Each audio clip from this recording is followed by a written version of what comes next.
मित्रों, पूज्य गुरु जी ने अभी अपनी 2 दिन पहले की कथा में एक ऐसा विशेष उपाय बताया है जो उन्होंने आज तक अपनी किसी भी कथा में नहीं बताया। पूज्य गुरु जी ने कहा कि जब आपके हाथ तंग चल रहे हो, जब रुपए पैसे कहीं से प्राप्त ही ना हो पा रहे हो, जीवन में चारों तरफ से सिर्फ और सिर्फ परेशानियां आ गई हों, उनसे बाहर निकलने का कोई रास्ता ना दिखाई पड़ रहा हो, व्यापार, फैक्ट्री, नौकरी, दुकान या कुछ भी ना चल रहा हो, चारों तरफ से नुकसान ही नुकसान हो रहा हो, तो आपको यह एक उपाय सिर्फ एक दिन कर लेना है। और गुरु जी ने कहा कि आप कुछ ही दिनों में देखेंगे कि आपके जीवन में कितना बड़ा चमत्कार हुआ है। धन प्राप्ति के नए नए मार्ग बन जाते हैं, जीवन की सारी बाधाएं समाप्त हो जाती हैं और आपको सुख समृद्धि की प्राप्ति होती है। तो चलिए जानते हैं इस विशेष उपाय के बारे में। लेकिन उससे पहले एक है, अगर आप चैनल पर नए हैं तो कृपया चैनल को सब्सक्राइब अवश्य कर लें और कमेंट बॉक्स में जय माता लक्ष्मी अवश्य लिखें। मां लक्ष्मी आपकी इस वीडियो को जो भी मनुष्य पूरा देखे उसकी सारी मनोकामनाएं पूरी कर देना, उसकी झोली खुशियों से भर देना। मित्रों, क्या आप जानते हैं कि आपके पैरों की चप्पल भी आपके जीवन का भाग्य बदल सकती है? घर में सुख शांति और बरकत लाने में हमारे आसपास की हर चीज का बड़ा महत्व है। हिंदू सनातन ज्योतिष शास्त्र के अनुसार हमारे जीवन पर उन वस्तुओं का गहरा प्रभाव पड़ता है जिनका संबंध हमारे ग्रहों से होता है। इसलिए घर की हर चीज को सही जगह पर रखना और उसके महत्व को समझना बेहद जरूरी है। आज हम बात करेंगे पैरों में पहनने वाले चप्पल की। यह हमारे रोजमर्रा के जीवन का अहम हिस्सा है। लेकिन क्या आप जानते हैं कि यह आपकी किस्मत को भी प्रभावित कर सकती है? सही तरीके से रखी गई चप्पलें घर में सुख और समृद्धि लाती हैं, जबकि लापरवाही से रखी गई चप्पलें दुर्भाग्य और आर्थिक परेशानियों का कारण बन सकती हैं। मित्रों, कहा जाता है कि किसी इंसान की चप्पल देखकर उसकी आर्थिक और सामाजिक स्थिति का अंदाजा लगाया जा सकता है। सही आदतें और चप्पलों की देखभाल न सिर्फ आपके भाग्य को संवार सकती हैं, बल्कि जीवन को और भी सुखद बना सकती हैं। तो आइए जानते हैं उन महत्वपूर्ण बातों के बारे में जो चप्पलों से जुड़ी हैं और जिन पर ध्यान देना बेहद जरूरी है। लेकिन उससे पहले, अगर आप चाहते हैं कि मां लक्ष्मी का आशीर्वाद हमेशा आपके साथ रहे, तो इस वीडियो को लाइक करें, चैनल को सब्सक्राइब करें और कमेंट बॉक्स में जय मां लक्ष्मी हम पर और हमारे परिवार पर कृपा करें, हमारे दुख दूर करें, जरूर लिखें। नंबर 1, टूटी या पुरानी चप्पलें। आपने अक्सर देखा होगा कि कई लोगों के घर में टूटी हुई या बहुत पुरानी चप्पलें पड़ी रहती हैं। लोग इन्हें ठीक करवाने या फेंकने में देर कर देते हैं, लेकिन ऐसी चप्पलें घर में अशांति और नकारात्मक ऊर्जा का कारण बनती हैं। इसीलिए अगर आपकी कोई चप्पल टूट जाए या बेकार हो जाए तो उसे तुरंत घर से हटा दें। नंबर 2, मुख्य द्वार पर जूते चप्पल ना रखें। मुख्य द्वार घर का सबसे महत्वपूर्ण स्थान होता है, जहां से मां लक्ष्मी का आगमन होता है। अगर यहां जूतों और चप्पलों का ढेर लगा रहेगा या गंदगी होगी तो यह मां लक्ष्मी को नाराज कर सकता है। ऐसा होने से घर में आर्थिक तंगी और कष्टों का सामना करना पड़ सकता है। नंबर 3, ईशान कोण में चप्पलें ना रखें। घर के उत्तर पूर्व कोने को ईशान कोण कहा जाता है और इसे बेहद पवित्र माना गया है। इस दिशा में भगवान का वास होता है। अगर आप इस दिशा में जूते या चप्पल रखते हैं तो यह अशुभ माना जाता है। इससे घर में नकारात्मक ऊर्जा फैलती है और दरिद्रता का वास हो सकता है। नंबर 4, चप्पलें सही तरीके से रखें। अक्सर लोग चप्पल उतारते समय उन्हें ऐसे ही फेंक देते हैं, जिससे एक चप्पल दूसरी के ऊपर आ जाती है। यह एक अशुभ संकेत माना जाता है। ऐसा करने से नकारात्मक ऊर्जा का प्रभाव बढ़ा सकता है। इसलिए जब भी चप्पल उतारे, उन्हें सही तरीके से और व्यवस्थित रूप से रखें। इन छोटी छोटी बातों का ध्यान रखकर आप अपने घर में सुख, शांति और समृद्धि को बनाए रख सकते हैं। यह बातें न केवल आपके जीवन को बेहतर बनाती हैं, बल्कि आपके आसपास के माहौल को भी सकारात्मक बनाती हैं। ध्यान रखें, छोटी छोटी आदतें बड़े बदलाव ला सकती हैं। अगर आपकी चप्पल उलटी हो या दूसरी चप्पल पर पड़ी हो तो यह बीमारियों का संकेत माना जाता है। इसीलिए अगर कोई चप्पल उलटी दिखे तो उसे तुरंत सीधा कर दें और अपनी चप्पल को कभी भी उलटा ना छोड़ें। नंबर 5, घर में चप्पल को दहलीज पर खड़ा करके ना रखें। कई लोग चप्पल को सुखाने के लिए दहलीज पर रख देते हैं, लेकिन ऐसा करना अशुभ माना जाता है। इससे घर में नकारात्मक ऊर्जा उत्पन्न होती है और बरकत खत्म हो जाती है। दहलीज को घर के प्रवेश का महत्वपूर्ण स्थान माना गया है, जिसे साफ सुथरा रखना जरूरी है। जब चप्पल या जूते दहलीज पर रखे जाते हैं तो यह न केवल घर की सुंदरता को प्रभावित करता है, बल्कि देवी देवताओं की कृपा को भी दूर कर सकता है। नकारात्मक ऊर्जा का असर हमारे मानसिक स्वास्थ्य और परिवार के सदस्यों के संबंधों पर भी पड़ सकता है। नंबर 6, जूते चप्पल पहनकर कभी भोजन ना करें। माता अन्नपूर्णा इससे नाराज हो जाती हैं और दुर्भाग्य पीछा नहीं छोड़ता। इसी तरह घर की रसोई में भी जूते चप्पल पहनकर ना जाएं। यह बहुत अशुभ माना जाता है और इससे ग्रहों पर बुरा असर पड़ सकता है, जिससे जीवन में कठिनाइयां बढ़ सकती हैं। नंबर 7, घर के दरवाजे पर चप्पल उतारने से बचें। किसी को भी उपहार में जूते चप्पल ना दें। पुराने टूटे या घिसे हुए जूते चप्पल पहनना भी अशुभ माना जाता है। यह दुर्भाग्य को निमंत्रण देता है। अपने जूते चप्पलों को हमेशा साफ रखें और नियमित रूप से धोकर पहनें। घर में जूते चप्पल इधर उधर बिखरे ना रखें। जिस घर में चप्पल बिखरी रहती है वहां शनिदेव का अशुभ प्रभाव पड़ता है। नंबर 8, अगर आप शनिदेव की कृपा पाना चाहते हैं तो शुभ कार्य के लिए जाते समय या घर से बाहर निकलते समय फटे हुए जूते चप्पल कभी ना पहने। ऐसा माना जाता है कि फटे या टूटे हुए जूते चप्पल पहनने से कार्य में रुकावट आ सकती है। शनिदेव को फटे हुए जूते चप्पल अप्रिय लगते हैं, जिससे उनकी नाराजगी हो सकती है। इसीलिए शुभ अवसरों पर हमेशा अच्छे और सही जूते चप्पल पहनने की सलाह दी जाती है। यदि संभव हो तो नए या अच्छी स्थिति में जूते चप्पल पहने, ताकि आपकी यात्रा सफल और शुभ हो।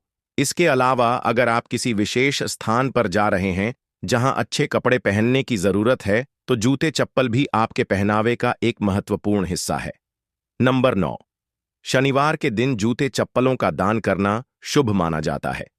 खासतौर पर चमड़े से बने जूते चप्पल शनिवार को दान करने से शनिदेव प्रसन्न होते हैं। ऐसा माना जाता है कि यह दान इंसान की आर्थिक स्थिति सुधार है और जीवन की बाधाओं को दूर करता है। अलावा दान करने से इंसान के पाप कम होते हैं और पुण्य में वृद्धि होती है।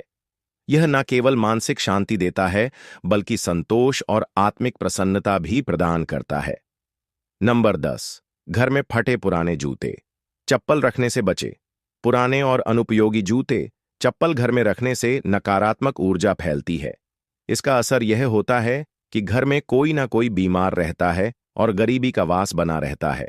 इसके साथ ही यह घर में वास्तु दोष भी उत्पन्न करता है। ऐसे जूते चप्पलों को या तो घर से बाहर निकाल दें या किसी जरूरतमंद को दान कर दें। नंबर 11, जिन लोगों की कुंडली में शनि ग्रह भारी होता है या जिनकी ग्रह दशा में शनि की 7.5 चल रही होती है, उनके लिए यह उपाय विशेष लाभकारी हो सकते हैं। उन्हें मंगलवार, शनिवार और ग्रहण के दिन जूते चप्पल खरीदने से परहेज करना चाहिए। अमावस्या के दिन भी जूते चप्पल ना खरीदें, क्योंकि ऐसा करना जीवन में नकारात्मक ऊर्जा और समस्याओं को आकर्षित कर सकता है। नंबर 12, किसी और इंसान की चप्पल पहनने से बचें। घर के सदस्यों की चप्पल इस्तेमाल करना सामान्य है, लेकिन बाहरी इंसान की चप्पल पहनने से आपको उनके दुर्भाग्य और संघर्षों का सामना करना पड़ सकता है। यह आदत अशुभ मानी जाती है और इसे हमेशा टालना चाहिए। नंबर 13, शनिदेव को प्रसन्न करने का एक आसान तरीका है। शनिवार को काले जूते पहनकर हनुमान मंदिर जाएं। मंदिर के बाहर जूते उतारकर हनुमान जी के दर्शन करें और प्रार्थना के बाद उन जूतों को वहीं छोड़ दें। यह जूते किसी जरूरतमंद के काम आएंगे, जिससे शनिदेव और बजरंग बली प्रसन्न होंगे। यह उपाय आपके जीवन की कठिनाइयों को दूर कर घर में सुख समृद्धि लाएगा। नंबर 14, अन्न और धन के भंडार वाले स्थान को पवित्र रखें। जहां घर का अनाज या धन रखा हो, वहां जूते चप्पल पहनकर कभी ना जाए।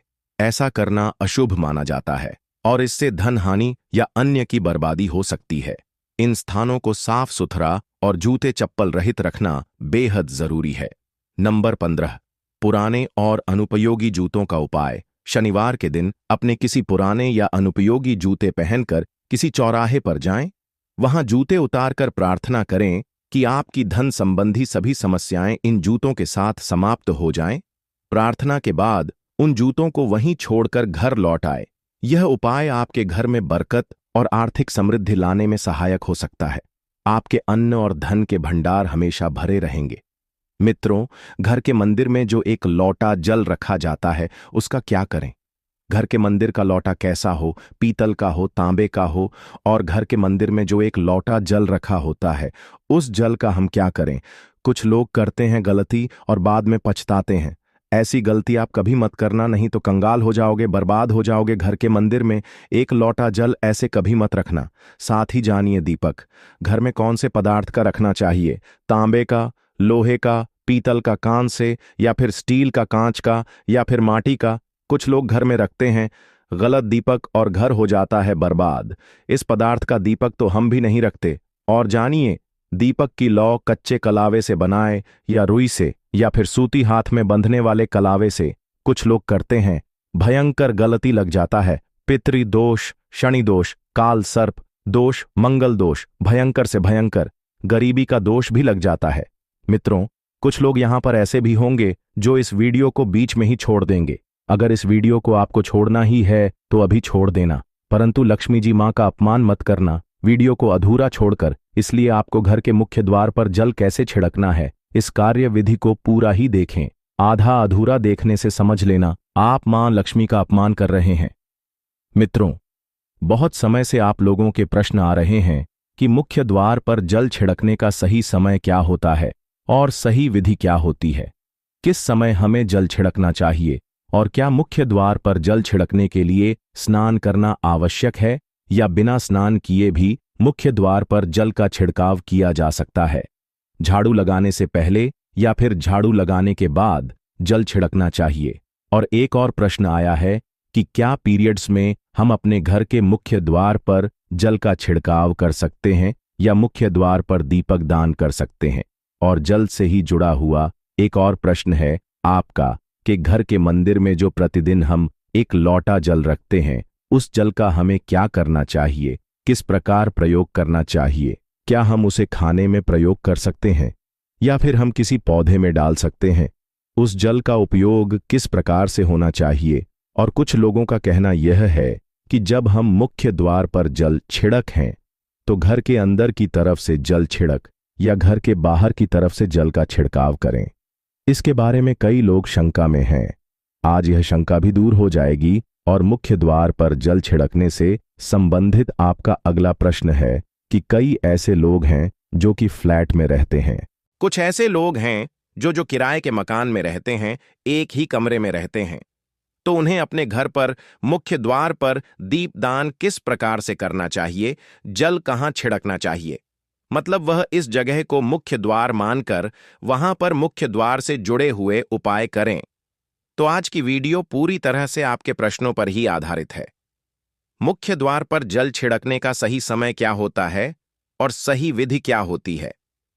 तो देखिए, अगर आप मुख्य द्वार पर जल छिड़क हैं तो आपको ध्यान रखना है कि जल आप एक दिन पहले ही मतलब रात को सोने से पहले एक पात्र में कोई भी आप पात्र ले सकते हैं।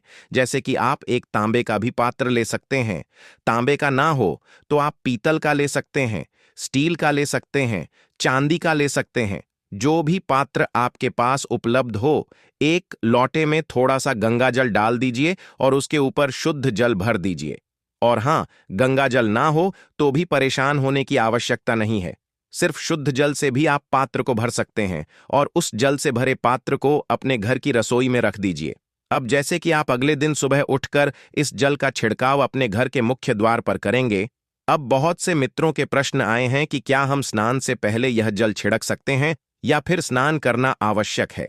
देखिए, मुख्य द्वार पर जो सुबह सबसे पहले जल छिड़का जाता है, जैसे कि जो रसोई में रखा हुआ जल होता है, यह एक तरीके से उपाय के तौर पर किया जाता है। मित्रों, घर में किसी भी प्रकार की परेशानी हो, किसी भी प्रकार के दुख दर्द रहता हो, गरीबी हो या फिर कलह क्लेश बहुत अधिक रहता है, मतलब किसी भी प्रकार की नकारात्मक ऊर्जा से आप परेशान हैं, बहुत समय से परेशानियों में ही गिरे हुए हैं, तो ऐसे में घर की रसोई में रखा जाता है और यही जल घर के मुख्य द्वार पर सुबह उठकर छिड़का जाता है।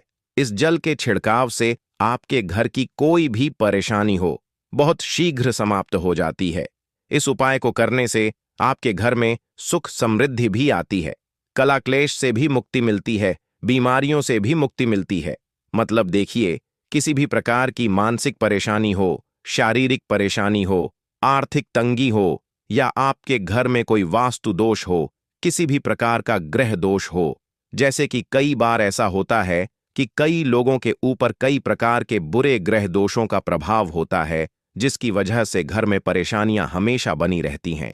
तो ग्रह दोषों के प्रभाव से भी आपको मुक्ति मिलती है। वास्तु दोष और पितृदोष भी समाप्त होता है। इसके साथ ही जैसे कि बहुत से लोगों के प्रश्न होते हैं कि उनके ऊपर किसी ने कुछ कर करा दिया है, उनके परिवार में किसी भी प्रकार की पहले कोई परेशानी नहीं थी, लेकिन अब भी कुछ समय से परेशानियां लगातार आती ही जा रही हैं और कोई रास्ता नहीं मिल रहा है परेशानी से निकालने का। तो किसी के भी किए कराए तंत्र मंत्र का प्रभाव हो, किसी की बुरी नजर का प्रभाव हो, तो भी आपके इस उपाय से, मतलब इस एक लोटा जल से, आपकी परेशानी स्वतः ही कुछ दिनों में समाप्त हो जाती है। तो यह घर की सभी परेशानियों से मुक्ति पाने का रामबाण और सबसे सरल, सबसे आसान उपाय होता है, जो हमारे सनातन शास्त्रों में वर्णित है। तो आप अपने घर की रसोई में एक लोटा जल रखें, रात में भरकर और प्रातःकाल जल्दी उठकर उसी जल से अपने घर के मुख्य द्वार को धोते हैं तो कोई समस्या नहीं है। लेकिन इस जल का छिड़काव घर के मुख्य द्वार पर सूर्योदय होने से पहले हो जाना चाहिए। अब मित्रों, जैसे आपका अगला प्रश्न है कि क्या हमें स्नान करके इस जल का छिड़काव अपने घर के मुख्य द्वार पर करना चाहिए या फिर बिना स्नान किए भी कर सकते हैं। देखिए, यह जो हम जल छिड़क हैं, मतलब यह एक उपाय होता है, तो इसे हम स्नान करने के बाद नहीं करते हैं। सुबह जल्दी उठते हैं और उठकर सबसे पहले घर की रसोई में जाएंगे। उसके बाद उस जल को लेकर आप घर के मुख्य द्वार पर जाएंगे। मुख्य द्वार खोलकर, मतलब मैन गेट खोल दीजिए और उसके बाद मुख्य द्वार पर इसी जल का छिड़काव कर दीजिए। और जल का छिड़काव करते समय अपने पितरों का ध्यान कीजिए, माँ लक्ष्मी का ध्यान कीजिए, क्योंकि कहा जाता है कि सुबह सुबह माँ लक्ष्मी प्रत्येक द्वार पर आती है, सबके द्वार पर आती है, जिनके भी द्वार खुले होते हैं। जिनके घर में जल का छिड़काव मुख्य द्वार पर हुआ रहता है, उसके घर में प्रवेश कर जाती है। तो महालक्ष्मी का अपने मन में ध्यान कीजिए और एक तरह से प्रार्थना कीजिए, हे माँ लक्ष्मी, आप मेरे घर में प्रवेश करें, मैं आपका स्वागत करने के लिए तैयार हूं। और इसके बाद अपने पितरों का ध्यान कीजिए, क्योंकि हमारे घर की दहलीज होती है, वहीं पर पितरों का वास माना जाता है। तो जब आप दहलीज पर जल के छींटे देते हैं तो आपके पितर